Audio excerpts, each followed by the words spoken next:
Well, hello everybody. Welcome back to the channel. Hey, today we've got the big one, Historical Germany Dev Diary. So let's go ahead and hop in and see what changes are going to be made to Germany moving forward.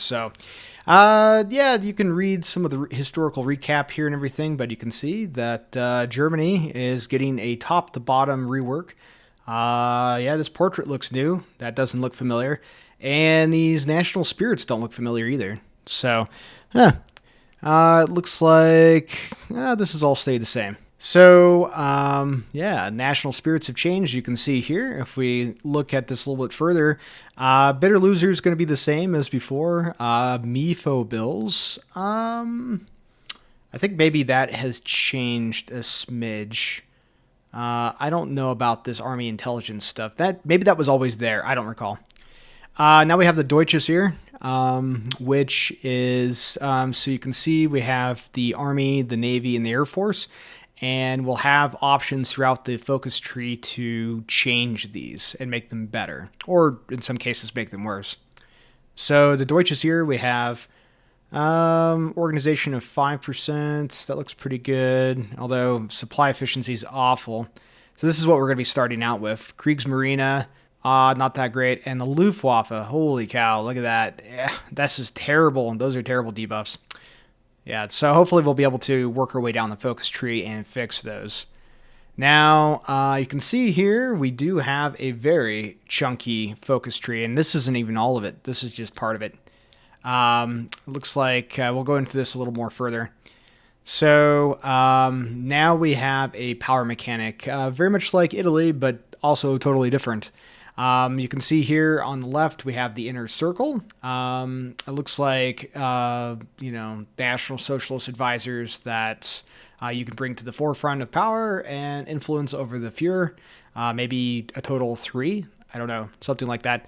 Now we have this new branching focus here. We have basically these people trying to get power and influence over each other with the Fuhrer. And looks like you can take different paths. Obviously some will be stronger than others. I'm sure somebody will go through here and find the optimal path for the right advisors, so on and so forth. And if you look down here, we'll talk about this a little bit more. Wunderwaffe here. So it looks like these wonder weapons will only be able to access it whether we choose Tod or Speer and go down that path here. So very interesting stuff. So common branches here. You can see we have our military branches here on the left. We have, it looks like the military here, or excuse me, the Army here, the Air Force, and the Navy.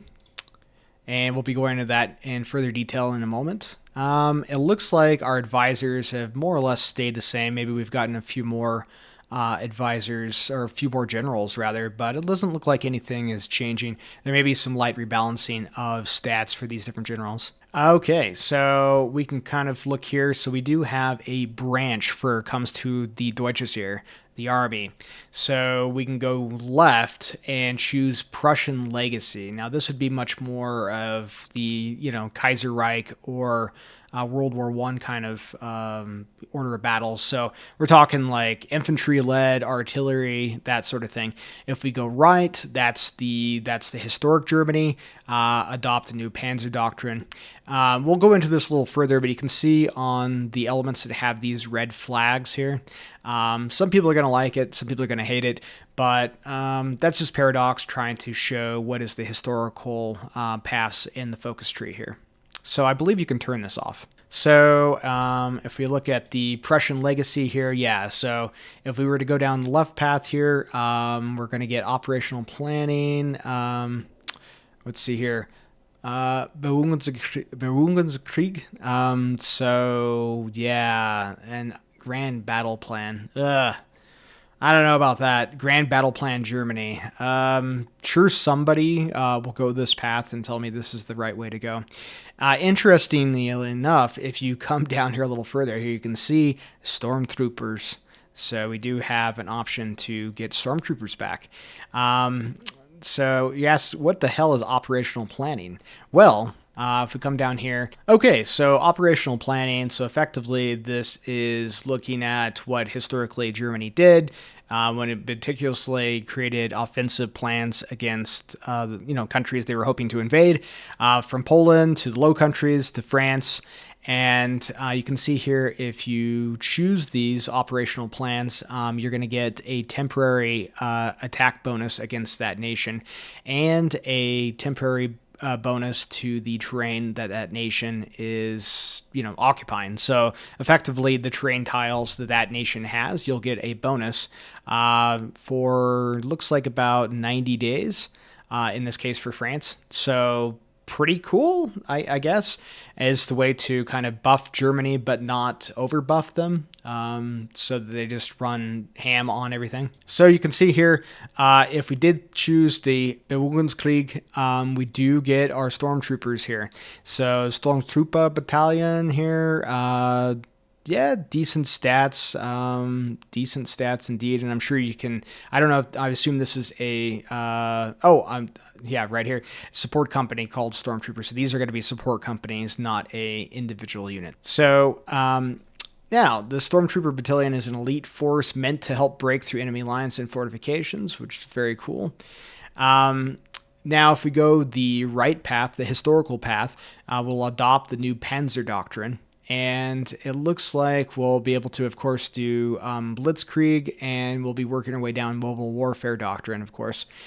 And this is interesting. So it looks like you can only get Heinz Guderian and Erwin Rommel as generals if you go down this path, which, that's kind of interesting.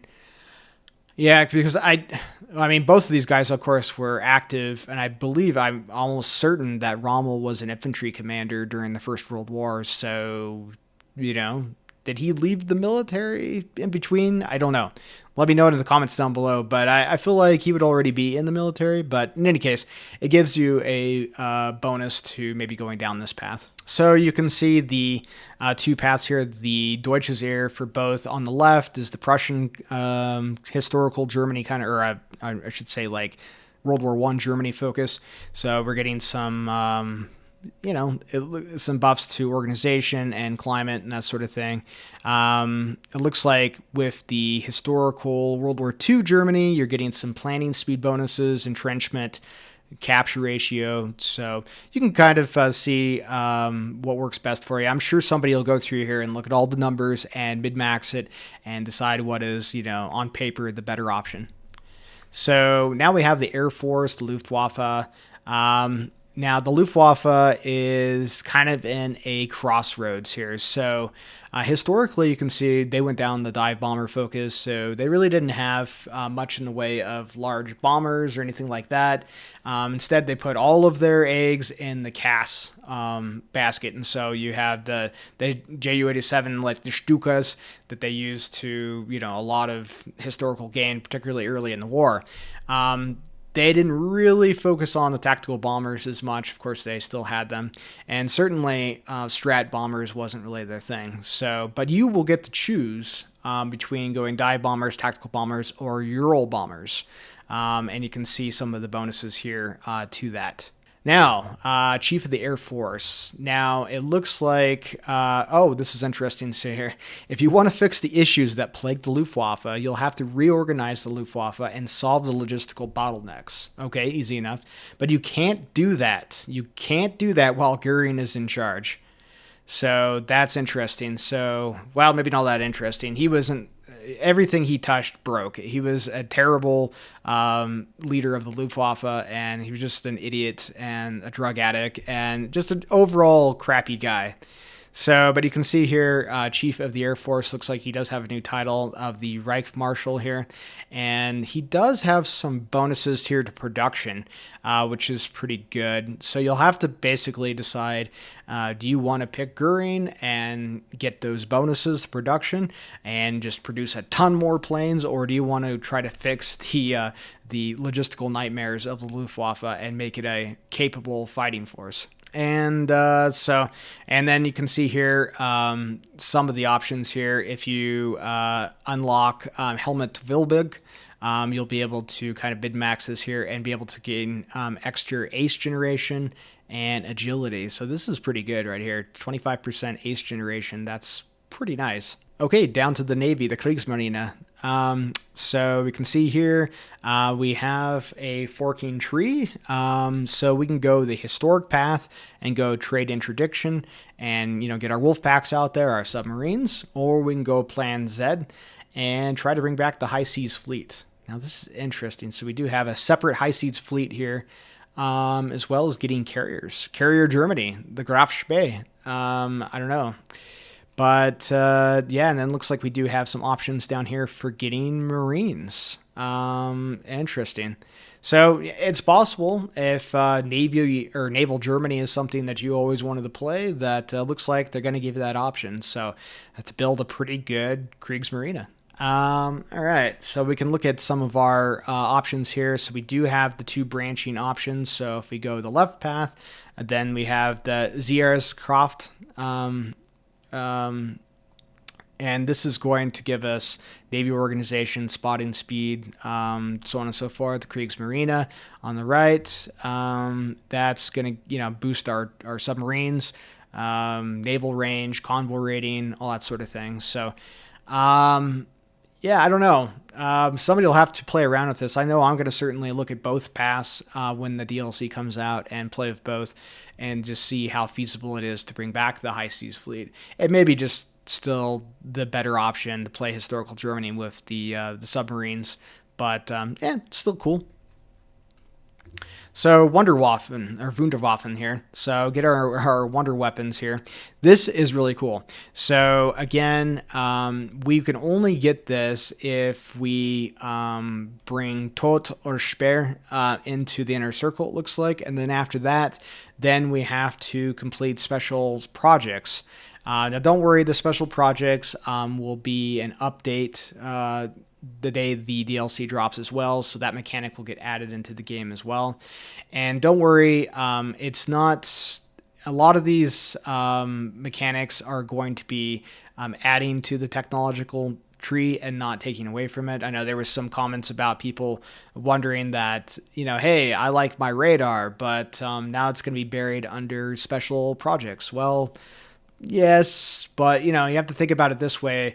Radar was very difficult. It was a very high-tech achievement for its time, and so it should be a little bit more difficult to get than simply 160-day focus, frankly. So you can see here, wonder weapons. We have a modern battleship, carrier, tank, jets, rockets, all very cool stuff.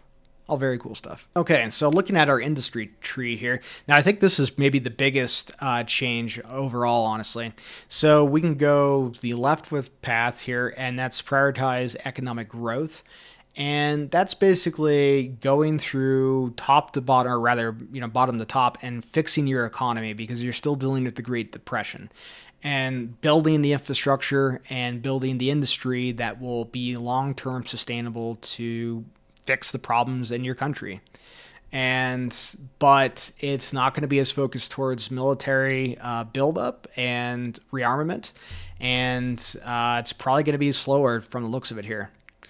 Now the rightward path is the 4-year plan. There's your historic path, and this is all about rearming as quickly as possible, building as many armament factories and benefits like that as quickly as possible to build up the army, build up the navy, build up the air force to get towards getting the land back that they wanted to grab. And so this economy is going to be based on conquering territory, right?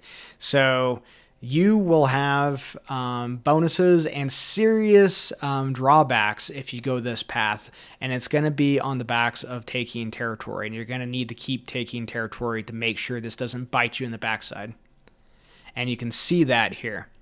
So the autarky effects, you can see that it unlocks free trade and that sort of thing, and that's all great and well and everything.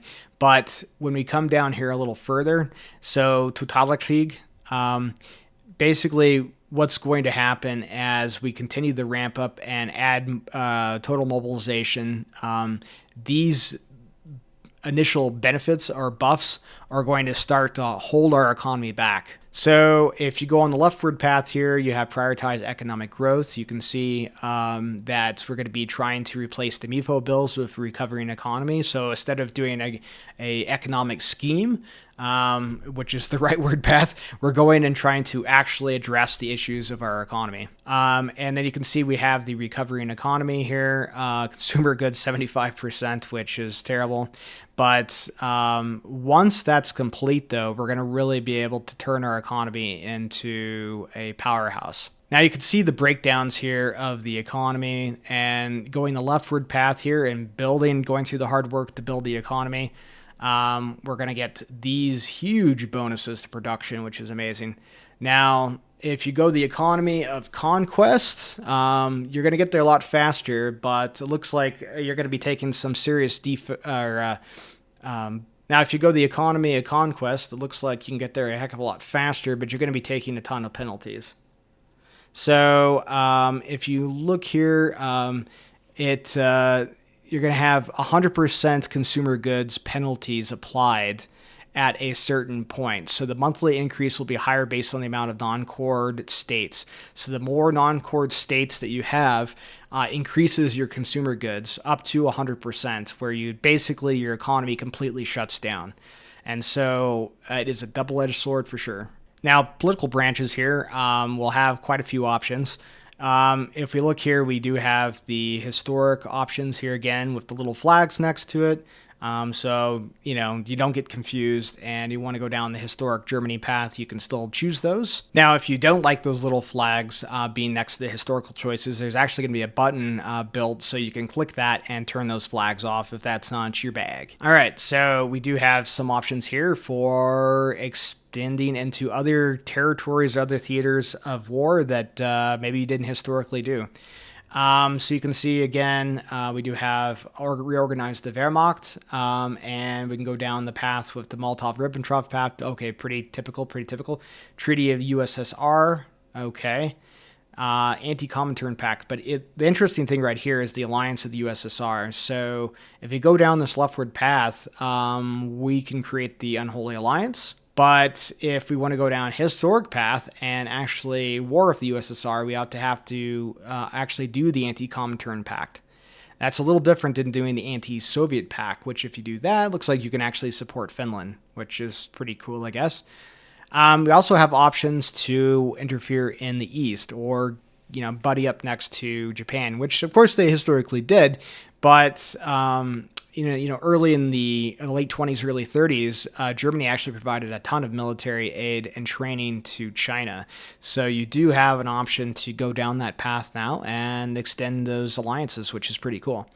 Now, the historic stuff with Japan, it looks like we have got some options here to maybe gain some territories in the Pacific, maybe historic German territories from World War I. We can negotiate with Japan to get those back. And interesting enough here, we can create Asian Reichskommissariats. Now that's pretty cool. And it looks like with Africa, we can form the former colonies and Middle Africa and basically getting our territory back from Africa. So again, this is interesting. So if we do go down and create the Unholy Alliance with the USSR, this is unique. We'll create a new faction, sure. But it looks like this Berlin-Moscow Axis faction will actually automatically be dismantled in 730 days. So the alliance will completely break apart in 730 days, and effectively you go to war against one another. So at I guess the best you could say about this is it allows you to build up more. But it's going to obviously piss off the Allies and the Axis members as well. So you decide if that's something you want to do. All right, we're turning to Europe here, and it looks like more or less the same events here, or the same decisions, but maybe a slight rework. So we've got two splitting options here. We can go reorganize the Wehrmacht with with Joachim von Ribbentrop here, or we can Neuoth. We can go with him. So Neuoth was basically a guy that said, "Hey, you know, our military is not in any kind of condition to fight anyone at this point. We need to restructure, reorganize, and build up with enough time." Ribbentrop was much more, nope, we just need to go and grab our territory back that we want. And, damn the consequences. And the most historic here, we can bribe senior officers. Why keep them loyal when we could just bribe them with some money? And kind of final here, it looks like we do have an option to expand SS divisions, which is interesting. Not really sure how they're going to use this in Europe, particularly in Germany. I don't know if this would just not be content that you could access. But it looks like there'll be foreign volunteers, and you'll gain militia. So I guess SS militia units. Yeah, I don't know how effective those would be, but they'll be a thing. So political advisors here, we do have a few extra ones that we didn't have historically. All right, so political advisors here, we do have a few political advisors that we didn't have in base game, like Reinhard here. And I think there was, Leni Riefenstahl. So interesting political advisors now. Theorist, we definitely have this guy here, Blomberg, for Grand Battle Plan if you want to go the leftward Prussian path. Military High Command, it doesn't look like really much has changed. Maybe a few officers in here. Adaptive Engineers new. Head of the Missile Department, that's new. So Chief of the Army, Chief of the Navy, and Chief of the Air Force, we do have a few more options. Looks like the same actually on the Army. The Navy's a little different. We do have this guy, Rolf, for maneuver. And then Chief of the Air Force, I think Helmuth is different here. And the Mayos have got an update. So it looks like some of the Mayos have different icons now. I know Daimler-Benz has got a new icon. And we have an assault gun manufacturer. The Navy, I am not familiar with HDW, but apparently we have a new submarine designer. And Air Force as well. Arado. Folka here. Early helicopter design. Ooh, we could have helicopter Germany. And just more designers down here. Auto Union, armored car designers. So that may be a thing. Industrial concern, we got a few more. So instead of just IG Farben and Krupp and Siemens, we do have a few more. Reichswerk, the Deutsches Reichsbahn here. Interesting, very cool. And we do have some new 3D units here, including, what is this? The light tractor. It's basically just a tractor on wheels, or a tractor on tracks. And in conclusion, we do have some of the updated models here for some of the new units. And you can see some of the changes for fighting in Africa. Yeah, all cool stuff. Anyways, that's just kind of quick thoughts on Germany, historical Germany. Let me know what you think of the changes so far for historical Germany in the comments down below. If you haven't done so already, consider subscribing to the channel so you don't miss out on any more of these dev diaries, and new Hearts of Iron content could be dropping. I'm going to be doing videos for all of these reworked nations once DLC comes out. So anyways, I've been Greg the Gamer. Hope everyone has a great day, and I'll talk to you later.